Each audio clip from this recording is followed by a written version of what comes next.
ಹಾಸನದಲ್ಲೇ ಮುಂದುವರೆದಿದೆ ಹೃದಯಾಘಾತದ ಸರಣಿ ಸಾವು. ಕಾರಗೋಡು ಗ್ರಾಮ ಪಂಚಾಯಿತಿ ಸದಸ್ಯ ಹಾರ್ಟ್ ಅಟ್ಯಾಕ್ಗೆ ಬಲಿಯಾಗಿದ್ದಾರೆ. ಬಹಳ ಆಘಾತ ರೀ ಇದು ಹಾಸನದಲ್ಲಿ.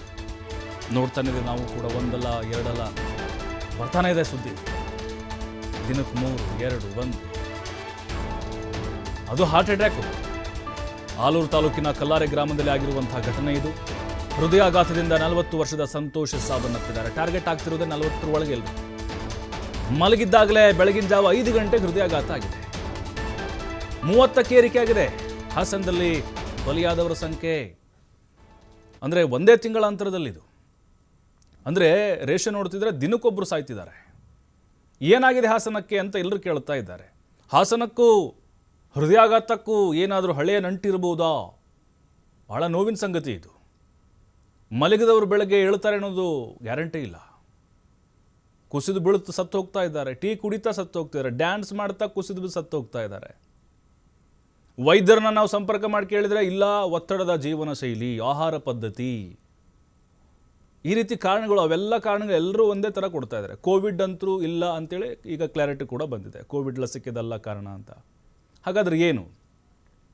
ಹಾಗಾದ್ರೆ ಈಗ ಮೃತಪಟ್ಟವ್ರು ಎಲ್ಲರೂ ಕೂಡ ಈ ವೈದ್ಯರು ಕೊಡ್ತಿರುವಂಥ ಕಾರಣಗಳಿಗೆ ಒಳಗಾದಂಥವ್ರ, ಅವರ ಜೀವನ ಶೈಲಿ ಅಥವಾ ಅವರ ಸೇವಿಸುವಂತಹ ಆಹಾರ. ಈಗ ಸರ್ಕಾರ ಕೂಡ ಇದನ್ನು ಗಂಭೀರವಾಗಿ ತೆಗೆದುಕೊಂಡಿದೆ. ಜನರಿಗಂತರೂ ಆತಂಕ ಹೆಂಗಿದೆ ಅಂತ ಹೇಳಿದ್ರೆ ನೋಡಿ, ಬಾಣಂತಿ 1 ತಿಂಗಳಾಯಿತು ಹೆರಿಗೆಯಾಗಿ, ಹಾಸುಗೂಸನ್ ಬಿಟ್ಟು ಸತ್ತು ಹೋದರು. ಒಬ್ಬನ್ಯಾರೋ ಮೊನ್ನೆ 1 ತಿಂಗಳ ಮದುವೆ ಆಗಿತ್ತು, 1 ತಿಂಗಳಾಗಿತ್ತು, ಸತ್ತು ಹೋಗ್ಬಿಟ್ಟ. 20 ವರ್ಷ, 18 ವರ್ಷ. ಹೀಗೆ ಹೃದಯಾಘಾತಕ್ಕೆ ಒಳಗಾಗುವವರ ಸಂಖ್ಯೆ ಹಾಸನದಲ್ಲಿ ಜಾಸ್ತಿ ಆಗ್ತಾ ಇದೆ. ಕುಟುಂಬಸ್ಥರ ಆಕ್ರಂದನ ಮುಗಿಲು ಮುಟ್ಟಿದೆ. ಫಿಟ್ ಆ್ಯಂಡ್ ಫೈನ್ ಆಗಿರೋರು ಹೃದಯಾಘಾತಕ್ಕೆ ಒಳಗಾಗ್ತಾ ಇದ್ದಾರೆ. ಕಾರ್ಡಿಯಾಕ್ ಅರೆಸ್ಟ್ ಜಾಸ್ತಿ ಆಗ್ತಾ ಇದೆ. ಈಗ ಗ್ರಾಮೀಣ ಪ್ರದೇಶದಲ್ಲಿ ಗೊತ್ತಾಗೋದಿಲ್ಲ. ಏಕಾಏಕಿ ಸತ್ರು ಅಂತ ಹೇಳಿದ್ರೆ ಹಾರ್ಟ್ ಅಟ್ಯಾಕ್ ಅಂತ ಅಂತಾರೆ. ಕಾರ್ಡಿಯಾಕ್ ಅರೆಸ್ಟ್ 10 ಸೆಕೆಂಡಲ್ಲಿ ಜೀವ ಹೋಗುತ್ತೆ. ಹಾರ್ಟ್ ಅಟ್ಯಾಕ್ ಆದರೂ ಸ್ವಲ್ಪ ಗೊತ್ತಾಗುತ್ತೆ, ನಮಗೆ ಮುನ್ಸೂಚನೆ ಗೊತ್ತಾಗುತ್ತೆ. ಏನು ಮಾಡಿ ನಾವು ಕಂಡುಹಿಡಿಬೇಕು? ನನಗೆ ಹಾರ್ಟ್ ಅಟ್ಯಾಕ್ ಆಗುತ್ತಪ್ಪ ಇನ್ನೊಂದು ಗಂಟೆಯಲ್ಲಿ, ನಮ್ಗೆ ಹೆಂಗೆ ಗೊತ್ತಾಗುತ್ತೆ?